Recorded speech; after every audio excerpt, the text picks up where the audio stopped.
reproduction. Here we are studying about the asexual reproduction. And asexual reproduction is the one which does not involve the formation of gametes, fusion of the gametes. And since gametes are not required, they do not have as a male and female two separate entity even. Of course, there are some organisms which are reproducing by asexual as well as sexual mode of reproduction. They will have male as well as female, but for reproduction they don't require any male or female, any one entity is enough.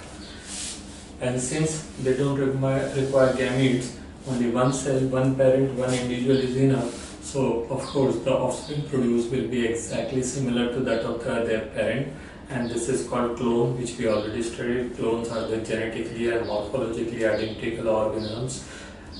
Even the offspring which are, that is one more thing I have to say, that is asexually reproducing organisms. The progeny of the sexually reproducing organisms are not called offsprings. Offspring is the exclusively used term for sexually reproducing organisms, offspring, children or babies or progeny.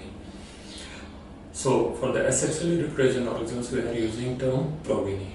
Okay. Now asexual reproduction can be of many types. We can summarize or we can differentiate them on the basis of the type of asexual reproduction which are found in the unicellular as well as in the multicellular. Unicellular organism shows only fission. Fission can be of two types: binary fission or multiple fission. The next is budding, and third is spore formation.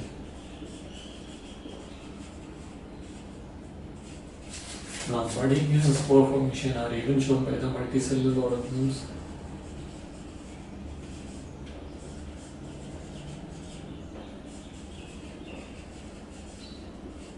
The next is fragmentation, regeneration, and the last one is vegetative propagation. We will describe them one by one. First is fission. Fission means breakdown, breaking of body. Now breaking means it is not as breaking of fragmentation, because this is shown exclusively by unicellular organ. If you break unicellular organ, definitely it is going to die. So in this case what happened? Binary fission or multiple fission, whatever kind of fission it is. But first the nucleus has to divide into two or many. When nucleus divides into two, it is called binary fission. When it divides into more than multiple of two, that is 2 or 4 or 8 or 16, then it is called multiple fission. In binary fission or multiple fission, since the nucleus is dividing by mitosis, so the offsprings are exactly similar genetically as well as morphologically, so they are clone to each other. Binary fission and multiple fission are the two different types of fission. Now binary fission, again depending on the type of organism, it can be vertical or it can be lateral, and accordingly we call them lateral fission or horizontal fission, etc. Anyway, binary fission is very common in all the unicellular organisms like amoeba, paramecium, euglena, and all other also. Multiple fission is of course shown by only certain organisms, and generally it is shown in those organisms which are living in the adverse condition, so they had to rapidly increase their number.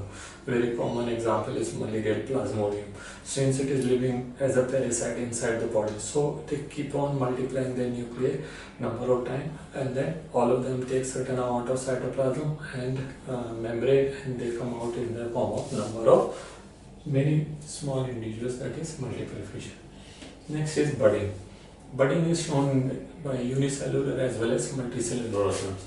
In the budding, in unicellular organisms, the famous example is yeast. The nucleus of the yeast divides into two, same by mitosis. Then one of the nucleus that goes towards the membrane and it forms a bulb structure. This is called bud, and the bud can again multiply. Yeast is a case in which the bud itself can give rise new buds. So it need not to separate it. When it is attached to the parent body, then only it can multiply. So that is a staged example, and that is why yeast multiplies at quite a rapid rate.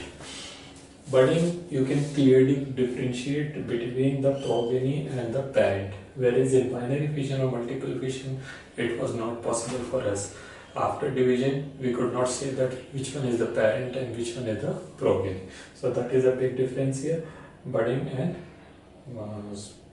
fission. Again, the other difference is that binary fission is shown exclusively by unicellular organism, whereas the budding is shown by unicellular as well as multicellular organism. Third one is spore formation. Spore formation is shown by wide number of organisms. Unicellular organism, practically all of them shows spore formation. Multicellular organism, if we go by the phylums, you can see all the lower plants which are categorized as cryptogames.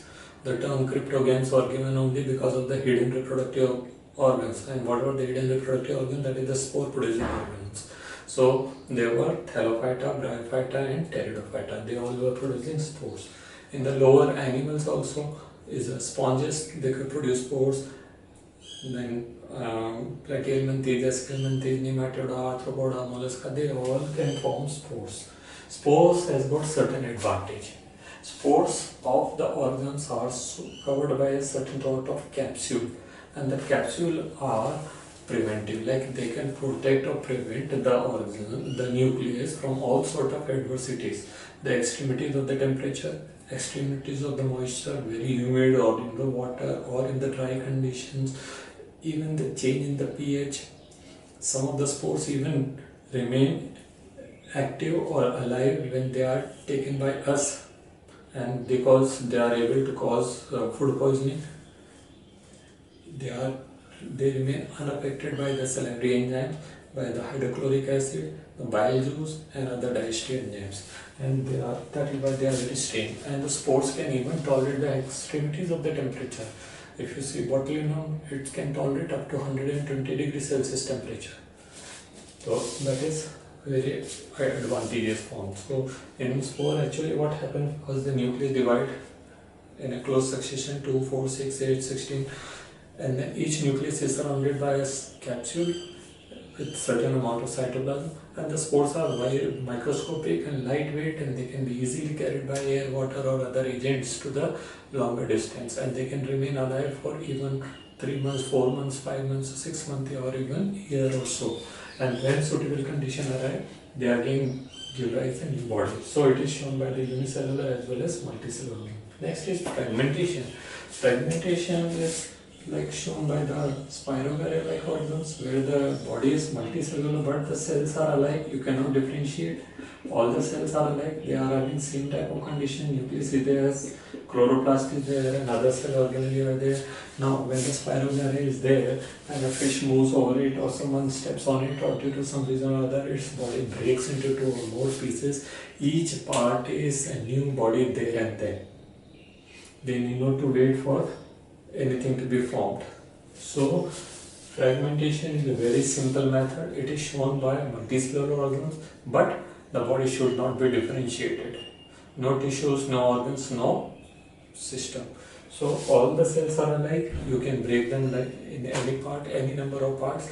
Each part with minimum 1 living cell will start acting or behaving in a new cell. So it is a very rapid type of reproduction, but it requires foreign agents to be broken into 2 or more pieces. Next is regeneration. Regeneration is of course shown by the multicellular organism, and it is also the body has to be broken into 2 or more pieces. But the difference is there. Regeneration, as the word indicates, re means again, generate means to make. That is, they are requiring something to make again. Unless those things are made, they cannot be acting or behaving as a new individuals. And second, so for that, these organs are differentiated into tissue, organ or system. Fragmentation, any number of pieces can be broken with minimum 1 living cell in each part, whereas in regeneration there is a limitation either on 2 or 3 parts, because those cells will only rearrange to form new body. So regeneration is a slow process. So this is how I differentiated fragmentation and regeneration. Next is vegetative propagation, one of the most common type of reproduction which is shown by plants. Now plants have sexual as well as asexual reproduction. A sexual reproduction in plant is shown or is called vegetative propagation. The term vegetative means non-reproductive. Propagation means to move ahead, to grow. So vegetative propagation is not a method of reproduction. It is actually an exploitation of their capability. In plants, even one cell is capable of giving rise a whole new plant. This property is called totipotency. The formation of whole new plant from one living cell is known as totipotency. So the same totipotency ability is used in vegetative propagation. Anyway, vegetative propagation is actually shown by the multicellular plants. So you don't confuse it with the one cell, but the life start from only one cell. So vegetative propagation can be shown by the roots, stems, leaves, and buds. We shall start with the roots. If you look at the roots of carrot, radish, beetroot, sweet potato, that is talu, etc. If you keep these roots in the moist soil, you will find some sprouts coming out. So what you have to do is let them grow that is give rise the sprouts, and when you see, then cut them into the number of pieces with one each with one sprout, and then take them and grow into the moist soil or place them in the moist soil, and you will have as many new plants. Roots are less common for this. Actually, it is a method of propagation in the under adverse condition. When the suitable conditions are over, the plant may die, but the root may remain in the soil.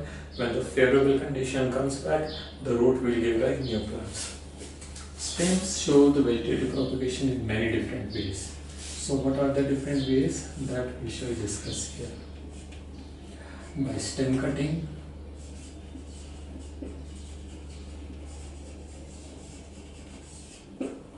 by food storing stems,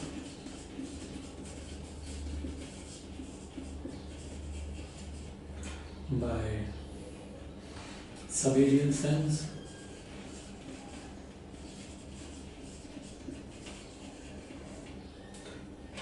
by grafting and layering. These two are man-made methods and other three are natural methods. Stem cutting, in case of rose, jasmine, sugarcane, all crotons and all. This is common method. What you have to do is, the stem is there, you have to cut it obliquely in such a way that it should have minimum 2 nodes. One node here, and which has to be covered by the moist soil, the other node is above ground. So one node is underground and one node is above ground. The underground node will give rise roots and the above ground will give rise new leaves. This is a very commonly asked question. Mr. X is grown as stem cutting, but it could not produce a plant. What is the mistake? There are a number of mistakes, but the one common mistake is that it had only one node, especially in case of sugarcane. So sugarcane has got nodes at a certain distance, and suppose one person just take one node and it digs it in the soil, it is not going to grow. So stem cutting method is very common, and if you want to increase the process, make it rapid, then you have to keep the stem kept in the hormones boosters for a certain time, so it will give rise fruits rapidly or in a short period. By underground food storing stems, very common example of underground food storing stems are potato, ginger, turmeric, onion, garlic, and colocasia. So these are the food storing stems. If you keep them in the favorable conditions, they will give rise new plants from their nodes. The nodes are the parts, you already know that the stems have got nodes and internodes. So nodes are the parts from where the new bud comes, and it is these buds which will give rise to new plants. And then suppose this is a potato, very common thing you might have seen in your home, potato. These are the eyes, which are actually the nodes, and from the nodes you will find some sort of sprouts coming out. in the favorable condition, what you have to see is you have to see these nodes, and the nodes will give rise new plants, and on cutting it separate from the plant, and you will get as many new plants. Subaerial stems. Subaerial stems are those maybe mint, oxalis, banana. These are the plants in which grows horizontally to the ground, and from their nodes, which are in contact with the moist soil, they give rise new roots and new leaves. So very commonly you must have seen the oxalis grass. You have to just put some grass in certain distances, and within no time the entire field covered with the grass. Mint, pudina, if you cover their stem in the moist soil, they will give rise new plant. Banana, one plant you grow. The upper part which we are seeing is not the plant, not the tree, it is only the leaves. The stem remain underground, and the stem grow horizontally, and after certain distance it gives rise new plant. Same is in case of chrysanthemum. The soil grows underground and give rise new plant. Stolon, in some plants the stems are weak. They grow certain distance above ground, and then they bend and come in contact with the moist soil, and there they give rise new plants. Offset. In case of water hyacinth, the plant grows in the water. Above the water you are seeing only leaves. The stem is growing horizontally under the water, and this type of growth or the stem underwater is called offset. So water hyacinth, which is commonly known as Terror of Bengal, which English brought to India because of their beautiful purple color flower, mauve color flower, and they did not know that it is going to create such a big havoc. So they simply put one or two sticks into their water bodies, and within no time the entire water body is being covered. And lakhs of rupees government is spending on cleaning of the water hyacinth, that is the Terror of Bengal. Next is grafting and layering. Grafting is a method in which the one plant is there but it is not bringing the fruitful results. So what we have to do is cut one of its stem obliquely and cut the same species plant's branch from elsewhere which is giving good result obliquely, and plant over it and tie it with the grafting tape. Keep this part moist, and within no certain time it will join together and they will become one. And the above attached part, which is called cyme, the cyme will give same result as it was giving in its parent. The stalk of the original plant will useless. Layering is another method in which you are bending. That is actually it is a method of stolon. Stolon, in which it is naturally bending ground in the towards the ground and coming in contact with the moist soil and giving rise new leaves. Layering, we are bending it and we are using it into giving new plants. Next is vegetative propagation by leaves. The most common example, anybody from class 6 or above or the small class also will tell it is bryophyllum. The leaf of the bryophyllum, when put into the moist soil, it gives rise new plant from its notches. So it is Kalanchi, and other leaves may also be there. Bud, in case of agave, when the bud falls into the moist soil, it also gives a new plant. So this is all the asexual reproduction which are shown by the various organisms. Now, asexual reproduction, as the name indicates, it doesn't involve gametes, so it should be an easy method, it should require less things, and it should be the previous method or older method. Of course, all these things are correct.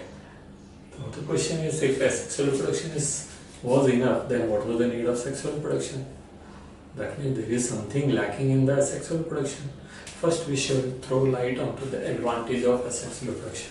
First, asexual reproduction is shown by the simplest organism, unicellular organism like amoeba, paramecium, glina, which does not require any gametes or any gamete producing structure, etc. Second, only one individual is enough. No two parents are required, no two gametes are required. Third, since the gametes are not there, they will be exactly similar to the parent, so parental properties will be preserved. Fourth, there are several methods variety of methods are there. We have discussed 6 of them, and then there are further parts and all. Fourth, the fifth, that is the spore formation and the vegetative propagation like roots and all. They are the method of protecting the organisms from the adverse conditions. By grafting, you can increase the quality of the already existing plant. Then it is a quite a rapid method, so within short period of time you can produce large number of options, since it does not require any sexual maturity, fusion of gamete or particular season, etc., etc. So there are a number of advantages, and most importantly, if you got a very good plant and you want to preserve its quality, then the sexual reproduction is the only way. So there are so many advantages of asexual reproduction. Now the question is, if everything was good, then what was the need of sexual reproduction? That means there are some bad thing also in that. There are two limitations of asexual reproduction. First, asexual reproduction is a very rapid process, and since it is a rapid process, it grows in within short period of time in a very large number. So what is the disadvantage? Say for example, someone is culturing yeast to make alcohol. He made a glucose or any fruit juice and he added some alcohol, some yeast into it. Within no time yeast multiplies, but then there is a limit. After that, yeast will consume entire glucose, and then now what will happen? They will die because there is no food. So they consume the raw material at a much rapid rate, and they increase in such a large number, the resources become limited. First thing. And second, asexual reproduction does not add any variation, since they are multiplying by mitosis, so they are multiplying at a quite rapid rate, and no variation is there, and that is where the sexual reproduction is required. So we will discuss about sexual reproduction in our next video. Thank you. In case of any problem, you can ask in the comment box down there, and like, share and subscribe the video. Thank you.